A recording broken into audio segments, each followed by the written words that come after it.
జిల్లా పాములపాడు మండలం పెంచకలపల్లె గ్రామం ఎస్సీ శ్మశాన వాటికపై పాములపాడు మండలం తహసీల్దార్కు జాతీయ మాల మహానాడు అధ్యక్షుడు నల్లమల అబ్రహం అంకన్న, ఎంఆర్పిఎస్ నాయకులు ప్రభాకర్, నాగరాజు తదితర సంఘాల నాయకులు తహసీల్దార్కు వినతి పత్రం అందజేసి, అలాగే పాములపాడు పోలీస్ స్టేషన్ ఎస్ఐ అశోక్కు పెంచకలపల్లె శ్మశాన వాటికను కబ్జా చేసిన కబ్జాదారులను అరెస్ట్ చేయాలని ఎస్ఐకి కంప్లైంట్ ఇవ్వడం జరిగింది. శ్మశానం ఆక్రమించిన వారిని వెంటనే అరెస్ట్ చేయాలి. దళిత సంఘాల ఐక్యత పెంచకలపల్లె శ్మశానాన్ని ఆక్రమిస్తున్న వారిని వెంటనే జిల్లాలి. ప్రజా సంఘాల ఐక్యత అరెస్టు చేయాలి. పెంచకలపల్లె శ్మశానాన్ని ఆక్రమిస్తున్న వారిని వెంటనే జిల్లాలి. ప్రజా సంఘాల ఐక్యత రక్షణ కల్పించాలి. పెంచకలపల్లె దళితులకు వెంటనే ఏర్పాటు చేయాలి. దళితుల శ్మశాన వాటికి వెంటనే వర్ధిల్లాలి. దళిత సంఘాల ఐక్యత అరెస్టు చేయాలి. దళితుల శ్మశానాన్ని ఆక్రమించుకున్న వారిని వెంటనే అరెస్టు చేయాలి. దళిత శ్మశానాన్ని ఆక్రమించుకున్న వారిని వెంటనే వర్ధిల్లాలి. దళిత సంఘాల ఐక్యత వర్ధిల్లాలి. దళిత సంఘాల ఐక్యత వర్ధిల్లాలి. ప్రజా సంఘాల ఐక్యత అరెస్టు చేయాలి. పెంచకలపల్లి శ్మశాన వాటికను ఆక్రమించుకున్న వారిని వెంటనే జరిగే కార్యక్రమాన్ని దళితులకు కేటాయించాలని ప్రభుత్వాలు ఎప్పుడు నుంచుకోబెట్టినాయి శ్మశానాలు. కానీ కేటాయించుకున్న స్థలాన్ని కూడా ఈరోజు రిజిస్టారు, సబ్ రిజిస్టారు దొంగలు అయి ఉన్నారు. దొరల పరిపాలన నుంచికి స్వాతంత్రం రాకపోయిన నుంచికి అక్కడ పూర్చడం జరిగింది పెద్దల నుంచికి. కానీ ఇప్పుడు నల్ల దొరలు వచ్చినాక ఈ శ్మశానాలు రిజిస్టర్లు జరుగుతున్నాయి. అంటే ఎవరిది అనే ఫాల్ట్ అనేది తెలిసిపోతుంది. అధికారులదా, పాలక వర్గాలదా, లేకుంటే ఉన్న అధికారులది అని తప్ప అనుకుంటున్నారా, పాలక వర్గులది అనుకుంటున్నారా? కానీ కనీసపు చనిపోయినకనైనా గౌరవించడానికి కూడా నోచుకోలేంది ఈరోజు సమాజం. చనిపోయినాక ఒక భూమిలో బూర్చడానికి చట్టం కల్పించింది. కానీ ఆ చట్టాన్ని తునీకరించి ఇది రిజిస్టర్ అయింది. మీ కాడ ఏమన్నా ఎవిడెన్స్ ఉందా? మా కాడ ఏందుంటుంది? ఎంకలు బూర్చిన ఎంకలు ఉంటాయి. ఎవిడెన్స్ తీసుకోమను. భూమి పుట్టినాల నుంచి గ్రామం పుట్టినాల నుంచి ఆ గ్రామాన్ని దొర పరిపాలించిన నుంచి ఆ గ్రామం దొర పరిపాలించినాడు అచ్యుత మహారాజు. అప్పటి నుంచి శ్మశానం అన్నీ ఉంది.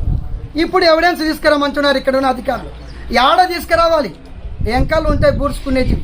ఆ ఎంకలు తీసుకోమను ఎవిడెన్స్. ఇక్కడ కబ్జాదారుడు ఇక్కడ అనుసంధానంతో అతి బలోపేతం ఎక్కువ జరుగుతుంది. ఏంటికంటే డీలర్కు ఎంఆర్ ఆఫీస్కు అనుసంధానం బంధుత్వం ఎక్కువ ఏర్పడింది. ఎట్ట బంధుత్వం ఏర్పడింది అంటే డీలరు ఇంకా కుంభకోణాలు సాలలే, బియ్యం అమ్ముకునే సాలలే, బ్యాళ్ళు అమ్ముకునేది సాలలే, కోటాలు అమ్ముకునే సాలక మళ్ళీ ఇప్పుడు ఎస్సీల ఎంకలు కూడా మనకి జొతాయినాడు ఆ డీలరు. ఏంటికి డీలర్కి అట్లాంటి పేపర్లు వచ్చినాయంటే ఎంఆర్ ఆఫీస్కు తాళాలు లేవు. అప్పుడు ఆయన కాన్నే ఉండేది, రికార్డు ఆయన కాన్నే ఉండేది. ఏంటికి? డీలర్ కాబట్టి. డీలర్ బువ్వ చికెన్ అన్ని తెచ్చి పెడతాడు, మందు తెచ్చి పెడతాడు ఎంఆర్ఓలో కానీ అని ఆయన కాడున్నాయి. మళ్ళీ రిజిస్టర్ ఎత్తవుతుందే ఎంకలు అక్కడ ఉన్న పంచాయత్ సెక్రటరీ ఆడ బూర్చుతున్నది ఎప్పుడు రాయొద్దా? అడంగల్లా రాయొద్దా? రోజు వాడే అడంగల్లా రాస్తున్నారని ఎక్కడ పూర్చుకుంటున్నారు? ఏ కులాలు ఏడ పూర్చుకుంటున్నాయని మీరు షెడ్యూల్ ప్రకారం రాసినారా? ఏడ రాస్తున్నారు? ఏడ పూర్చుకుంటున్నారు? యా షెడ్యూల్ కులాలు ఆ కులాలు ఏడ పూర్చుకుంటున్నాయి? ఏ కమ్యూనిటీ ఏడ పూర్చుకునే రికార్డు ఉందే? మీ కాడ ఉండాలి, మా కాడ కాదు. రికార్డు భద్రపరచేది. రికార్డు మాకి ప్రజలకి మేము భద్రపరచమో లేదో చూస్తాం. నీ కాడ రికార్డు ఉంటుంది. నువ్వు రికార్డు భద్రత లేని ఆఫీసు మాకు ఎందుకు అంటున్నాం? ఈరోజు రికార్డు భద్రత లేదు, అడ్మిన్ లేదు. అడ్మిన్ వెతకాలి. అడ్మిన్ లేకుండా యా కమ్యూనిటీ ఎడబురుచుకుంటుంది, బీసీలు ఎడకబురుచుకుంటున్నారు. అన్ని ఊర్ల శ్మశానాలు ఒక చట్టమే తీసుకొచ్చినారు. శ్మశానాలు బాగుపెట్టండి, శ్మశానాలు బాగుండాలి అని.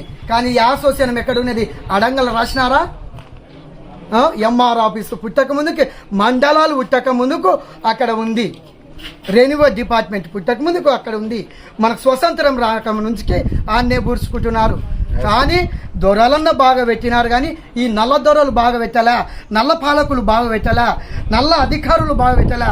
డబ్బు డబ్బు డబ్బు డబ్బు ఇచ్చి ఏదైనా రిజిస్టర్ చేసేటట్టున్నారు, డబ్బు ఇస్తే ఏదైనా ఆన్లైన్లో అలంకరించేటట్టున్నారు. ఆన్లైన్లో ఎక్కించేటప్పుడు నువ్వు మ్యాప్లో చూసినావా, ఆడ సమాధులు ఉంటాయి, ఎంకలు ఉంటాయి. అప్పుడు ఆన్లైన్ అన్నది తీసుకున్నది ఆ సర్వేర్ ఎంజాయ్మెంట్ ఇవ్వకుండా ఏమి వేయకుండా నిజాలు నిర్ధారణలు చేయాల్సి తేలాలడా. తోగినారాడ ఇంతకు అతన్ని నిర్మించలేకపోయినారు. ఆడ తోగకుండా ఏడుంది మీది ఎవిడెన్స్ ఉందన్నా అంటే లేదంటాడు. ఏముంటుంది, మీ నాయన తాత ఎంకలు ఉంటాయి ఆడ, ఈడ ఏముండదు. అలా నాయన తాత ఎంకలు ఉంటాయి. అదే పాటు మీరు భద్రపరచాలి, శ్మశానానికి భద్రపరచలేరు, అట్లీస్ట్ ఎంఆర్ ఆఫీస్ కూడా భద్రపరచాలి. చేతగాదు. ఇప్పుడు ఎంఆర్ ఆఫీసు పట్ట తీసుకురావాలి, మీరు భద్రపరచాలి. దళితుల కాడ ఇండ్లే సరిగ్గా లేవురా దేవుడు అంటే మళ్ళా ఈ రికార్డు ఉంటే తీసుకురా అంటావా. ఇండ్లు కొటాలు పాకలు అది ఊరు బయట వేసుకున్నాము. ఆ ఊరు బయట ఉన్న పాకలకు అవే లేచిపోతున్నాయి. వాన పడితే దిక్కు వచ్చేది కదా, కాస్త ఆగకూడదా? నిజంగా వ్యక్తిగతంగా అమ్మగారు సమాధులు చెడగొట్టి పోలీస్ కంప్లైంట్ ఇచ్చాము అమ్మగారు. పోలీస్ 3 సంవత్సరాలు సమాధులు చెడగొట్టి మేము పోలీస్ కంప్లైంట్ ఆయన కోర్టు ఉంటే మనకుండా కదా ఇయ్యండి.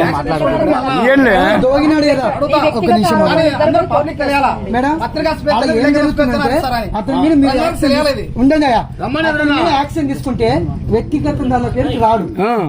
అది మేడం అంతే. డబ్బు ఉందని కొన్ని ఏరుతున్నాడు. ప్రజాస్వామ్య దేశంలో ఎవరి హక్కులకు భంగం కలిగిన రైట్ ఉంది.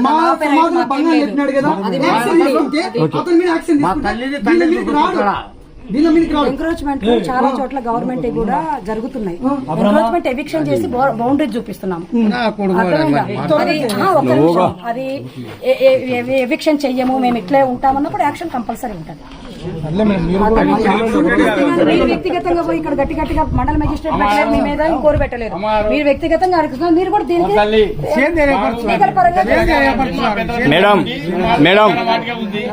మేడం విలేకరులు అంటే మేము సీఎం జగన్మోహన్ రెడ్డి మీద కూడా చేస్తాం మేడం. మేము విలేకరులం అంటే కాకపోతే నిజం నిరూపించుకోవాలి. సీఎం అయినా కానీ ఆయన ఎలాగ చూడు, ఆయన నిజం నిరూపించుకోవాలి కదా. ఒక విలేకరుల మీదే ఆయన కోర్టు కేసు మేము కూడా కేసుకుంటాం కదా మేడం, మాకుంటాయి కదా కోర్టులు. మళ్ళీ ఆయన ఎట్టేశాడు మేడం, ఆయన ఒక విలేకరు మీద ఎట్టేశాడు మేడం. పొద్దునొచ్చారు, సాయంత్రం ఆయన వచ్చారు, చెప్పిన ఇంకా అనవసరం, ఇంకా మా దగ్గర అర్జీ ఉండగానే మీరు ఇష్టపరంగా కోర్టు స్థాయికి వెళ్ళి నాకు ఇంకా మా దగ్గరకు రావడం అనవసరం కదా. ఎవరో వ్యక్తిగత ఆరోపణలు పెడితే చెప్పినాను. ఏ ఒక్క వ్యక్తి అయినా కూడా ఇతరుల మీద పదే టార్గెట్ పెట్టి 4-5 అప్లికేషన్లు మటుకు వ్యక్తిగత స్వేచ్ఛకు భంగం కలిగేటట్లు టార్గెట్ పెడితే మటుకు అది కూడా కరెక్ట్ గా దృష్టి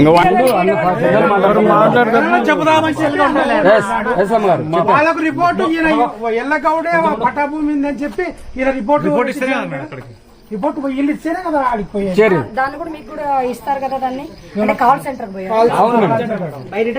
ఇల్లు ఇస్తేనే కదా మేడం. సరే మండల సర్వేయర్ ని VRO రిపోర్ట్ ఇవ్వండి. మీకు అప్పటికి కూడా ఒకవేళ ఇచ్చిన రిపోర్ట్ లో ఎంక్రోచ్మెంట్ చూపించలేదు అనుకోండి, ఇక్కడనే DIVS గారు నేను ఒకసారి చెప్తాను, ఇష్యూ మీ ముందరనే ఆడుకొచ్చి చూడమని చెప్పి. ఎందుకంటే సర్వే రిపోర్ట్ మీద నాకు నాలెడ్జ్ ఉండదు, ఆయన ఇచ్చింది కరెక్ట్ అనుకోవాలి. మీకు అపనమ్మకం ఉందనుకోండి, కంపల్సరీ DIVS గారు పిలుద్దాం. మండల సర్వే కూడా మీకు న్యాయంగా అనిపించలేదు అన్నప్పుడు DIVS. అమ్మగారు ఇంకొక రిక్వెస్ట్ అమ్మగారు, అక్కడైతే తప్పుడు కొలతలు జరగలేదు అమ్మగారు, కరెక్ట్ కొలతలు వేశారు. మా శ్మశానం అయితే సర్వే ప్రభుత్వ భూమిలో మీ ఆధీనం కింద భూమిలో జరిగింది, కానీ అది కూడా ఎలగోనికి పట్టా ఉంది అని చెప్పి తప్పు నివేదిస్తున్నారు. అందుకే DIVS గారిని పిలుచుకుందాం, నేను కూడా వస్తాను. ఓకే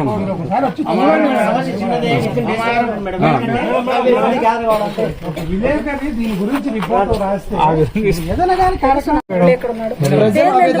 ప్రింట్ ఎందుకు తీసుకున్నారు అంత తొందరగా?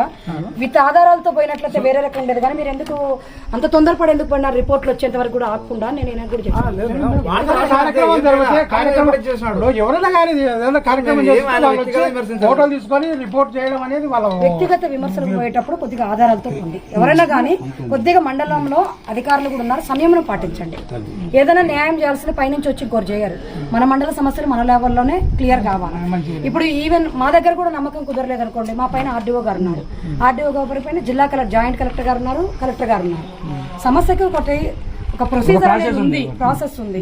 తొందరపడి మనమే ఇక్కడ వ్యక్తిగత ఆరోపణలకు కానీ లేదా కుల మతాలు కానీ రెచ్చగొట్టుకోవద్దండి. కొద్దిగా అదేం లేదమ్మగారు, మీ మీద గౌరవం ఉంటే మేము దగ్గర మీ ఇంతవరకు సమస్యలు మేము ఎక్కడ తీసుకోలేదమ్మగారు. మేము ఇచ్చిన తర్వాత మీకు ఇంకా అపనమ్మకం కంపల్సరీ మనం వేరే అధికారులు ఆర్డీఓ గారిని రమ్మంటే రాకుండా ఉండరు. ఎందుకంటే ప్రజలకు సమస్యలు మండల లెవెల్లో సాల్వ్ అవ్వాలనే కానీ పైకి పోయి కిందకు వచ్చినా మనమే సాల్వ్ చేయాలి. అవునా కదా? చెప్తాను.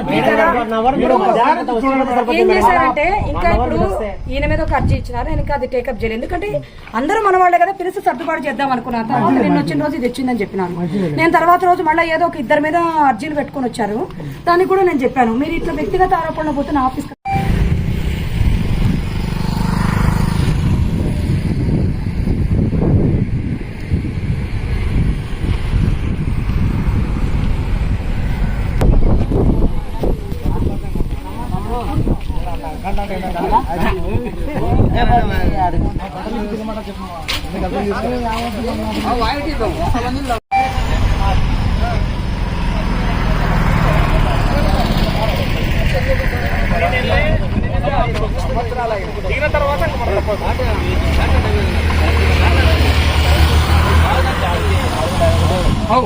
వాడికి ఇచ్చిన